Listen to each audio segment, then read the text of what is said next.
Nous faire une petite synthèse par rapport aux recommandations. Ouais. Voilà. Mokhtar Mbengue, sous-préfet de l'arrondissement de Keur Moussa. Ce matin, on tenait une réunion. Ce n'est d'ailleurs pas la première fois. Dans le cadre de la recherche de moyens pour sécuriser l'autoroute à péage par rapport aux usagers et par rapport aussi aux habitants qui sont riverains de l'autoroute. Une batterie de mesures et de propositions ont été retenues à la fin de la rencontre. La première mesure, c'est d'abord de faire un protocole, de faire signer un protocole entre Sénac, Ageroute et les villageois pour que chaque villageois mène des activités de sensibilisation. Peut-être on a dit pour une petite durée, pour une courte durée, 6 mois. Et chaque village tiendra 3 activités de sensibilisation pour ces populations. Et on va terminer avec une grande mobilisation sociale, toujours dans le cadre de la sensibilisation. Et on va évaluer si cela a un impact sur la gestion des accidents sur l'autoroute. Ça, c'est la première mesure. La deuxième mesure, c'est de voir aussi comment Eiffage va collaborer avec les municipalités pour qu'on ait une grande fourrière municipale ici. Qu'à chaque fois qu'on prendra des animaux en divagation, qu'on les mette là-bas, ça permettra à la mairie d'avoir des recettes et d'éviter le transport des bêtes vers Diamniadio ou je ne sais où. La troisième mesure, je crois, est relative toujours à ce que si les deux sociétés peuvent apporter un soutien dans le cadre de l'alimentation du bétail, dans la période de soudure. C'est vrai que l'État déjà a mis une enveloppe importante là-dessus, mais disons que eux, comme ils bénéficient de l'autoroute aussi, des avantages et des inconvénients de l'autoroute, nous on le met dans ce paquet-là.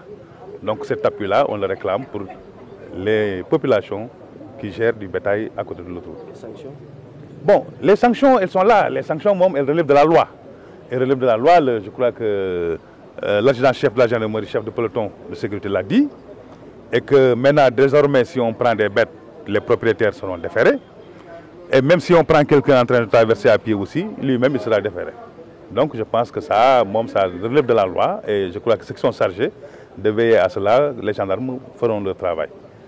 Maintenant, nous, le combat, le pari qu'on a à gagner, c'est celui de faire ancrer dans la conscience des populations que ça, c'est une infrastructure avec laquelle il faut cohabiter. Et dans la cohabitation, il ne faudrait pas que eux, leur comportement génère des torts aux usagers et que aussi l'existence de l'infrastructure aussi ne doit pas générer des torts envers les populations.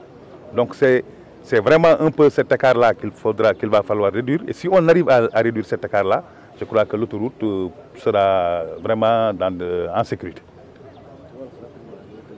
waaw ci wolof waaw tey suñu ndaje tey bi dugg leen nag te li xew bu yàggul moo tax ñu def ko defoon nañ ko fii ay yoon tey ji nañ ko doon defaat itam mais bi ñu ci waxtaanee ak chef de village yi nga xamante ni ñoo làng ci ak autoroute bi ak waa EFA waa kii safarla waa Sénac ak waa Ageroute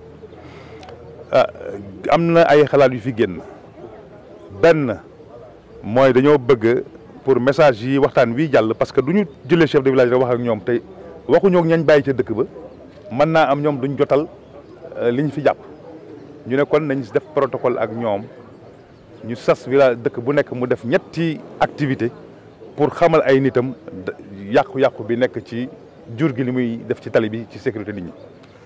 bu dëkk bu nekk def matériel ñetti activité am nag ñu def benn mobilisation sociale bu mag ci benn gox ci dëkk yooyu pour gën a jotal message bi. bu ñu defee protocole boobu bu defee juróom-benni weer ñu dajewaat natt ko xool ndax am na njëriñ wala amul njëriñ xool lan la ñuy war a yokk wala lan la ñuy war a wàññi wala fan la ñu war a jëm ak fan la ñu war a jëmaat donc loolu bokk na ci yi ñu jàpp.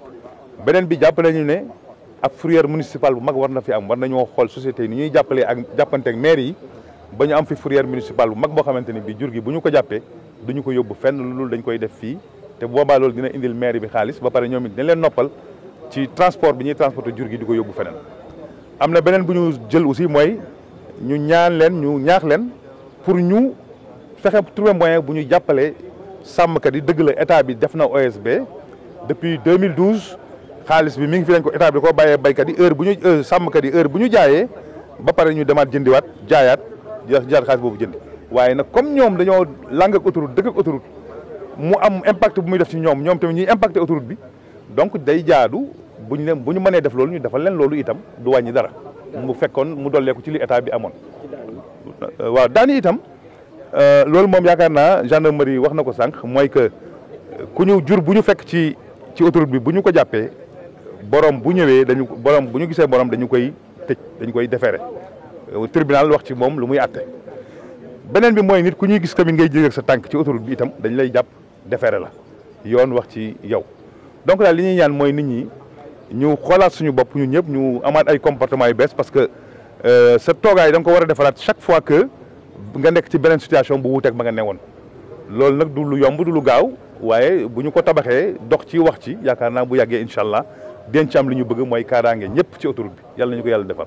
merci bien. Sidi Dieng la ñuy jëkk a tëj. da ngay traversé